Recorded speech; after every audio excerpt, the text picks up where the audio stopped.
Assalamualaikum warahmatullahi wabarakatuh. Perkenalkan, nama saya Ike Cynthia Mulia Dewi. Di video kali ini saya akan menjelaskan mengenai proses masuknya Islam di Siak yang dipengaruhi oleh Kerajaan Malaka dan bahasa Melayu.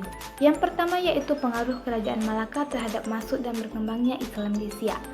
Siak merupakan perkampungan yang memiliki sejarah yang amat panjang. Di perkampungan inilah cikal bakal terwujudnya sebuah peradaban dan kebudayaan Melayu Islam. Sampai saat ini, orang-orang yang pandai dalam pengetahuan Islam dikenal dengan sebutan orang Siak. Bukti otentik dari pernyataan tersebut adalah terdapatnya sebuah istana yang masih kokoh, yaitu Istana Asiriyah Al-Hasimiyah, Balai Rumsri, dan Masjid Agung Syahbudin. Awal Kesultanan Siak, Sri Indrapura bernama kerajaan Gasib yang kental dengan ajaran Hindu-Buddha dan berada di bawah kekuasaan Kerajaan Sriwijaya. Pada tahun 1444 sampai 1477 Masehi, Kesultanan Malaka yang dikendalikan oleh Sultan Mansur Shah berhasil menjadikan kerajaan Gasib yang kental akan Hindu-Buddha berada di bawah kedaulatan Kesultanan Malaka. Pengaruh agama Islam yang dibawa oleh Kesultanan Malaka semakin besar dan mengalami puncak kegemilangan pada masa Sultan Mansur Shah. Faktor berikutnya yang menyebabkan Kesultanan Malaka berhasil memperluas daerah kekuasaannya adalah dengan menggunakan kekuasaan politik dan memasukkan negeri-negeri lain ke dalam sektor perdagangan dan melakukan Islamisasi di jajaran para raja. Kemudian Kesultanan Malaka juga melakukan sistem perkawinan dan dengan menikahkan antara kerajaan.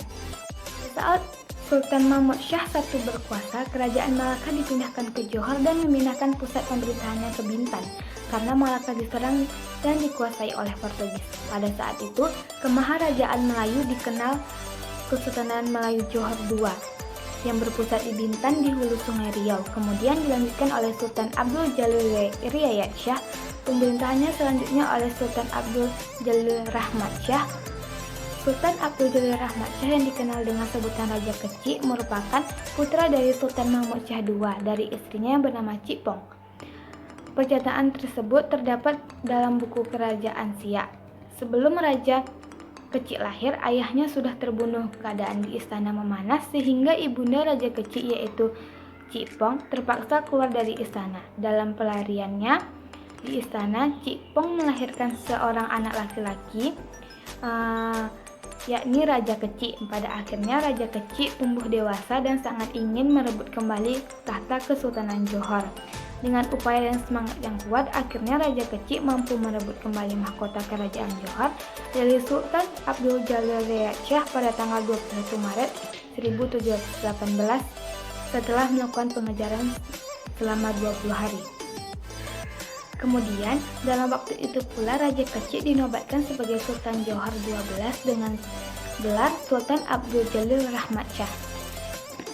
Raja Kecik kemudian menjalankan pemerintahan Kesultanan Johor yang baru saja direbutnya dengan 3 pusat kekuasaan, yakni Trengganu dan Pahang sebagai daerah di bawah pemerintahan Bendahara Abdul Jalil, sedangkan Johor, Siak, Bengkalis, dan Batubara di bawah pemerintahan Raja Kecik.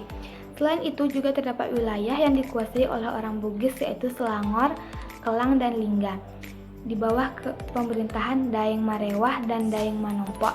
Setelah diadakannya musyawarah dan menghasilkan beberapa kesepakatan, maka Raja Kecik, orang besarnya Hulu Balang beserta pengikut setianya beranjak ke daratan Sumatera.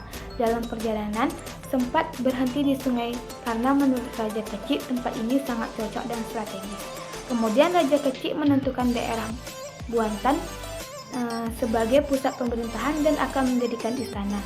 Pada saat itu, Raja Kecik dinobatkan sebagai Sultan pertama yang bergelar sama halnya gelar Raja Kecik semasa Sultan Johor ke-12, yakni Sultan Abdul Jalil Rahmat Shah, dan kerajaan diberi nama Kesultanan Siak pada tahun 1722 yang terletak di tepian Sungai Jantan, nama Sungai Siak pada saat itu.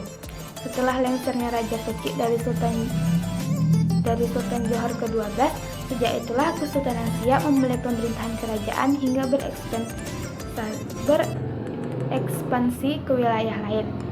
Dari paparan tadi, maka hadirnya Islam dengan penuh keramahan dan kedamaian terhadap agama sudah ada sebelumnya, dan karena agama Islam tidak pernah merusak adat dan budaya yang telah berlaku jauh sebelum kedatangannya seperti yang terjadi di Ghasyib.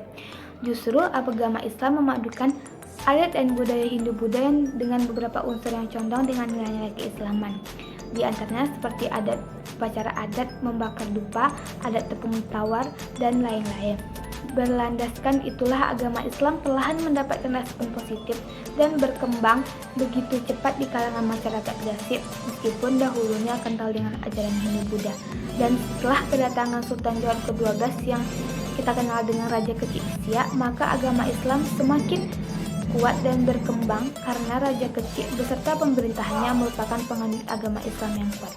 Sampai saat ini, agama Islam menjadi agama mayoritas masyarakat Siak yang telah diwariskan dari zaman ketika kerajaan Ghasyib ditaklukkan oleh kerajaan Malaka dan juga ketika Raja Kecil mendirikan kerajaan Siak Sri Indrapura di bumi Siak. Peran bahasa Melayu dalam masuk dan berkembangnya Islam di Siak. Dalam percakapan untuk berkomunikasi penduduk di Riau, khususnya Siak Sri Indrapura, dengan menggunakan bahasa Melayu Riau. Bahasa Melayu memiliki 3 periode, yakni periode bahasa Melayu kuno, bahasa Melayu klasik, dan bahasa Melayu modern. Periode pertama bahasa Melayu kuno digunakan pada abad ke-7 sampai ke-13, tepatnya pada masa Imperium Kerajaan Sriwijaya. Pada saat itu, bahasa Melayu kuno dijadikan sebagai lingua franca karena bahasa Melayu tidak membedakan status sosial dan mudah dipengaruhi dari luar. Periode kedua pada bahasa Melayu klasik pada abad ke-13. Pada periode ini, masa kegemilangan bahasa Melayu karena berada di 3 zaman kerajaan yang besar seperti Kesultanan Malaka, Aceh, dan Johor Riau. Pada masa ini, yang berbeda, 3 kerajaan tersebut menjadikan bahasa Melayu sebagai bahasa internasional dan bahasa wajib ketika melakukan aktivitas berdagang di area Semenanjung Malaka. Bahasa Melayu ini menjadi bahasa orang-orang Melayu pada beberapa kesultanan di tanah Melayu seperti Kesultanan Pasai, Aceh, Malaka, Johor Riau, serta Kesultanan Siak Sri Indrapura. Dari uraian tersebut, maka terlihat bahwa proses dan berkembangnya Islam di Siak tidak terlepas dari penggunaan bahasa Melayu. Telah dipakai secara luas baik di kalangan bangsawan atau pihak istana maupun rakyat biasa. Islam semakin cepat dipahami dan diresapi oleh masyarakat karena adanya bahasa Melayu yang dijadikan sebagai bahasa resmi dalam melakukan kegiatan perdagangan.